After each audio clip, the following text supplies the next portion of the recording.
여기는 한국의 식당 아닙니다. 내가 기대하고 생각했던 한국이 이렇다고?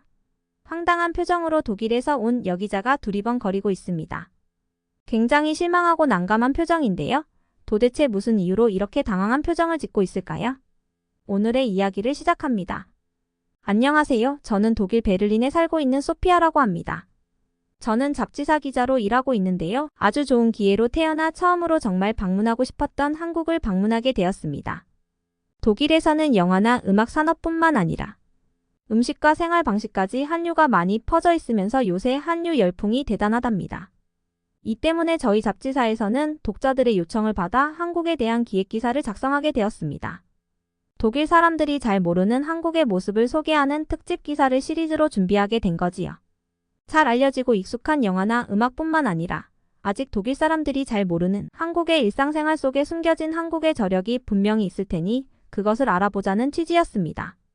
다른 유럽 국가들에 비해 독일은 그래도 경제 상황이 나쁘지 않은 편이지만 경제 성장률이 둔화되면서 놀랍게 발전한 한국에 대한 관심이 높아졌습니다. 저는 잡지사에서 아시아 파트를 담당하고 있기 때문에 평소에도 한국에 대해 호기심이 많았고 꼭 한번 가보고 싶은 나라 중에 하나였습니다. 그런데 요새 한국을 가고 싶어하는 독일 사람들이 많아서 한국 출장이 인기가 많아 제가 뽑힐지 몰랐죠. 제 동료들 역시 서로 가겠다고 난리였었기 때문에 출장에 뽑힌 저를 동료들은 너무너무 부러워했답니다. 저는 정말 운이 굉장히 좋았답니다. 그날 얼마나 기분 좋았던지 퇴근길에 날아갈 것 같았어요. 그러나 출장이라는 것이 단순히 즐거운 일만은 아니었습니다. 분량이 많은 특집 기사를 준비해야 했고 2주 동안의 출장이니 그만큼 비용도 많이 들었기 때문에 책임감이 막중했죠. 그래서 출발 전 한국에 대해 엄청 많이 찾아보고 공부했습니다. 한국에 대해 알아볼수록 점점 기대감은 커졌습니다.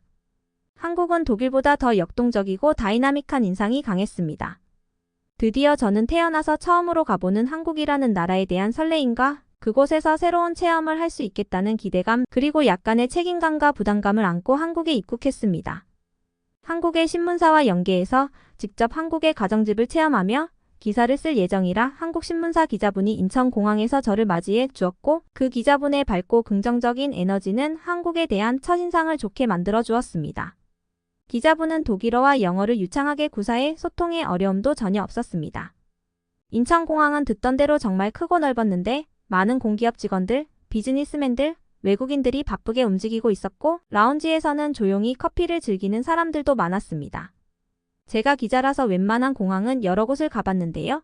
인천공항의 일처리 시스템은 정말 빠르고 친절했습니다. 이렇게 깔끔하고 쾌적한 공항을 다른 나라에서는 찾아보기 어려울 것 같아요. 한국의 첫 관문인 인천공항에서부터 한국의 특색이 두드러지게 드러나더군요. 이제 한국에서의 특별한 체험기를 본격적으로 시작해보겠습니다. 공항에서 감탄한 것에 이어 공항을 출발해 서울역까지 가는 직통 열차는 정말 놀라웠습니다. 독일에서도 공항과 도심을 연결하는 기차가 있지만 요금이 상당히 비싸거든요.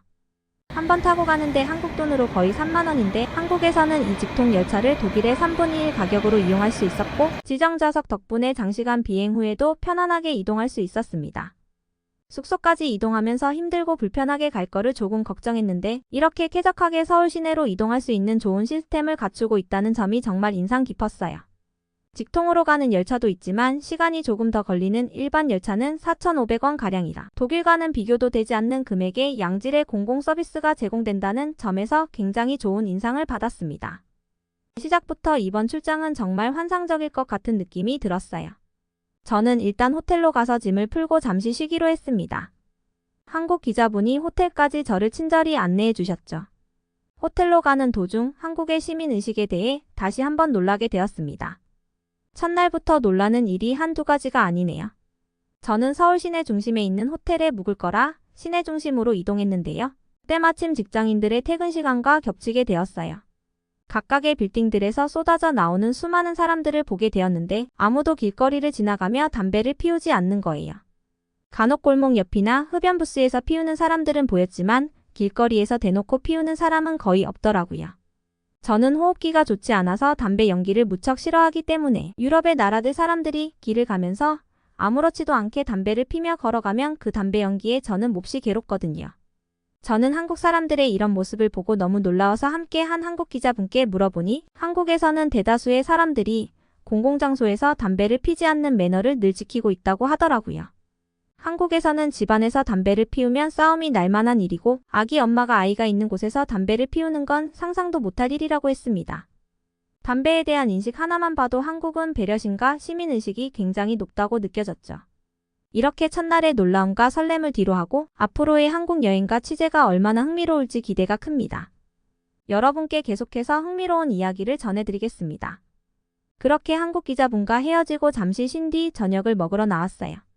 한국의 닭 요리가 맛있다고 해서 추천받은 식당에 갔습니다. 프라이드 치킨이 아닌 닭 한 마리라는 전통 요리를 맛보기로 했죠.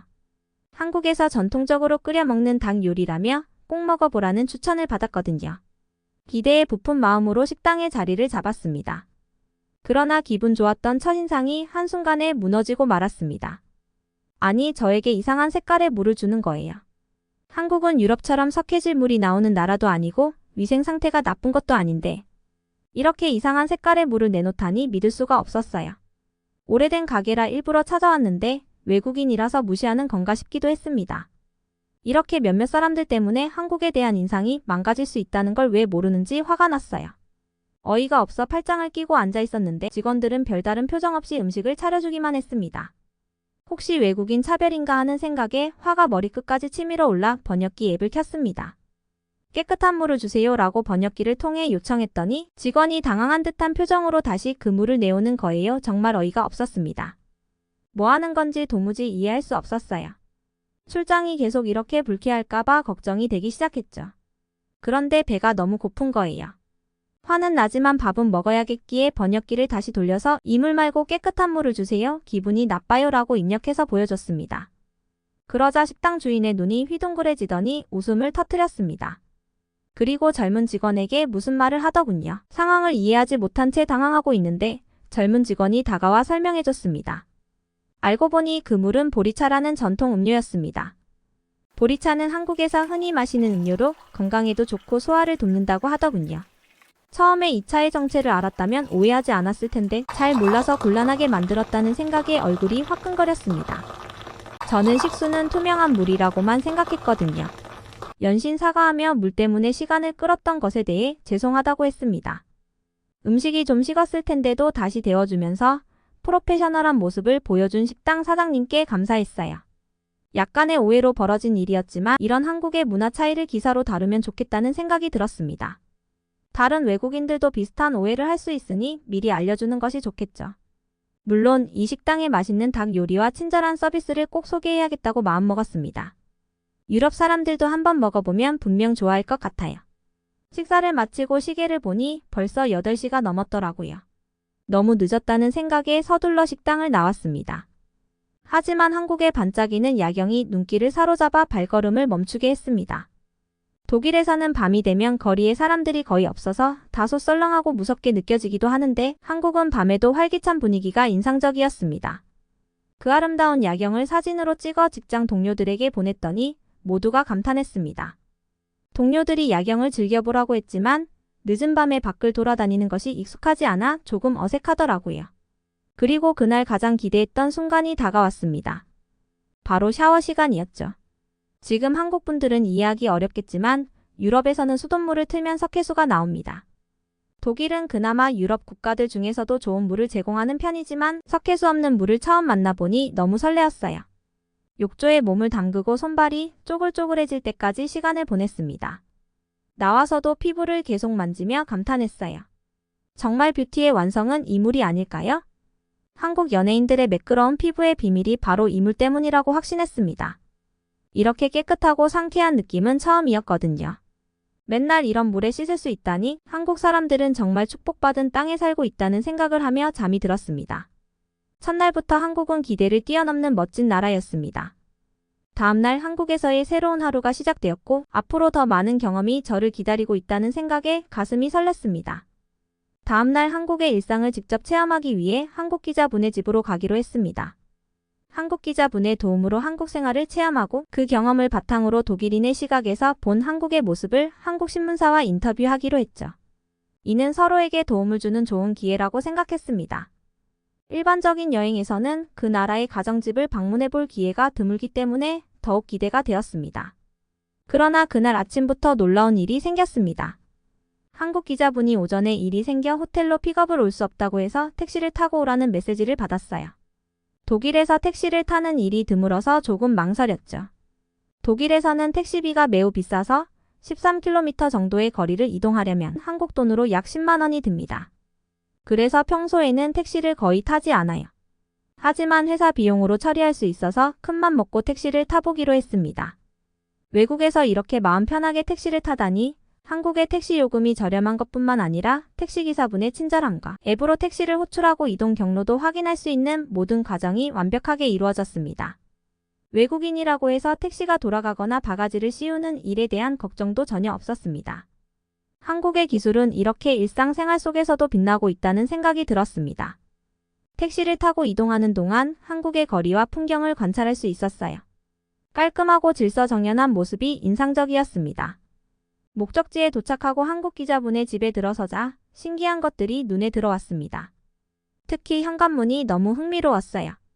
독일에서는 보통 열쇠로 문을 여는데 한국에서는 디지털 도어락을 사용하더라고요.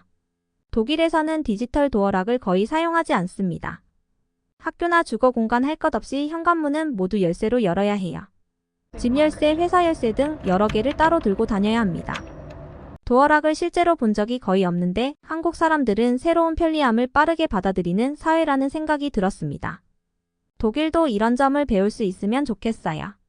만약 한국 기업들이 독일 시장에 진출하고 싶다면 키홀더를 판매해보시는 것도 좋은 아이디어일 것 같습니다. 독일 사람들은 보통 열쇠를 2-3개 이상 가지고 다니기 때문에 항상 주렁주렁 매달고 다닙니다. 실용적이고 예쁜 키홀더는 분명 인기가 있을 거예요.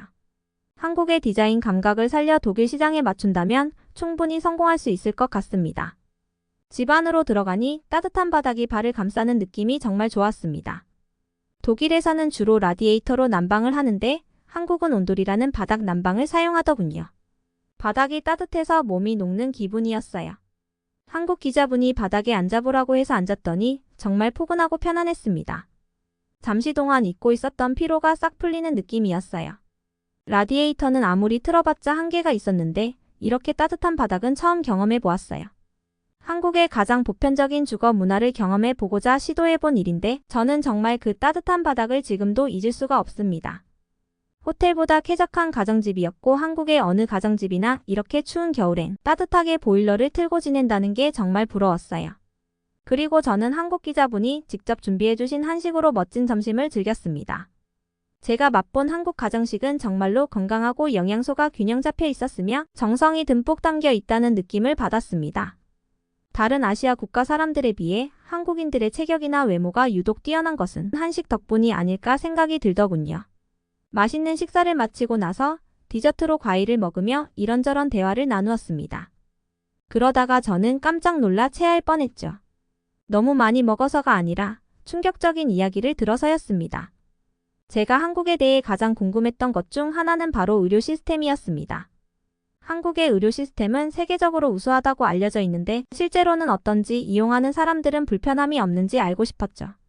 병원도 취재할 예정이지만 현지인들의 생생한 목소리를 듣는 것도 중요하다고 생각했습니다. 기자분이 친절하게 설명해 주셨는데요. 설명을 듣고 난 후 제 생각은 독일의 의료 시스템에 대한 절망감뿐이었습니다. 듣는 내내 밥이 다 체하는 느낌이었어요.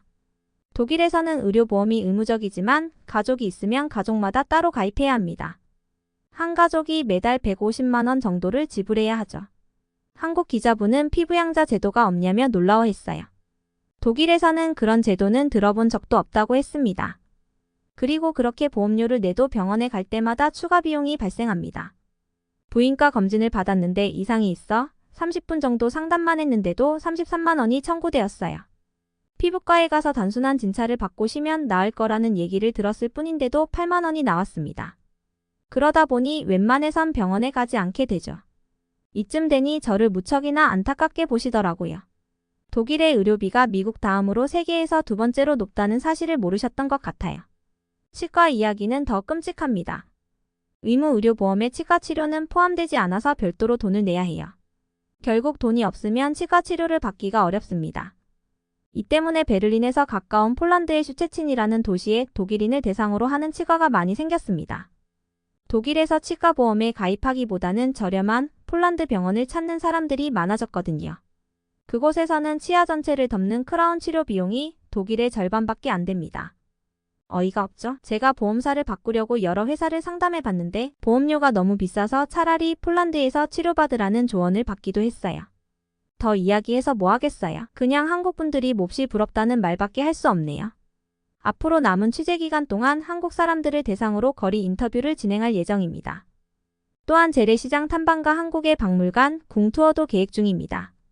한국의 병원도 방문할 예정이고 특히 한의원 체험이 정말 기대됩니다. 취재가 끝나면 이야기할 것이 많을 것 같네요. 만약 추천해 주실 한국의 멋진 문화가 있다면 댓글로 알려주세요. 제가 많이 조사하고 조언도 받았지만 현지인 분들의 추천은 또 다를 수 있으니까요. 아, 그리고 한국 분들께 꼭 말씀드리고 싶은 것이 있어요. 한국 고구마는 정말 맛있으니 드실 때마다 감사한 마음으로 드셨으면 좋겠어요. 호텔로 돌아가는 길에 한국 기자분이 아파트 단지 앞에서 고구마를 사서 주셨는데 한 입 먹어보고 정말 놀랐거든요. 사실 저는 고구마를 별로 좋아하지 않는데 기자분이 꼭 먹어보라고 챙겨주셔서 예의상 받았죠. 안 받았으면 정말 후회할 뻔했어요. 독일 고구마는 단맛이 없어서 별로 맛이 없습니다. 그런데 한국 고구마는 마치 꿀에 절여놓은 것 같더군요. 설탕이나 꿀을 뿌리지 않았다고 해서 너무 놀랐어요. 별다른 조리 없이 그냥 굽기만 했는데도 이렇게 맛있다니 물이 좋아서 고구마도 맛있는 걸까요? 이 글을 쓰면서도 입에 침이 고입니다. 이제 취재를 위해 다시 나갈 시간이라서 곧 또 소식 전하겠습니다. 오늘은 한국을 취재하는 독일 기자의 이야기를 들려드렸습니다. 오늘의 이야기가 어떠셨나요? 오늘의 이야기가 마음에 드셨다면 구독과 좋아요를 눌러주세요. 여러분의 구독과 좋아요는 계속해서 좋은 이야기를 전할 수 있는 힘이 됩니다. 이상은 해외에서 전해온 따뜻한 감동 이야기를 전해드리는 감동민국이었습니다.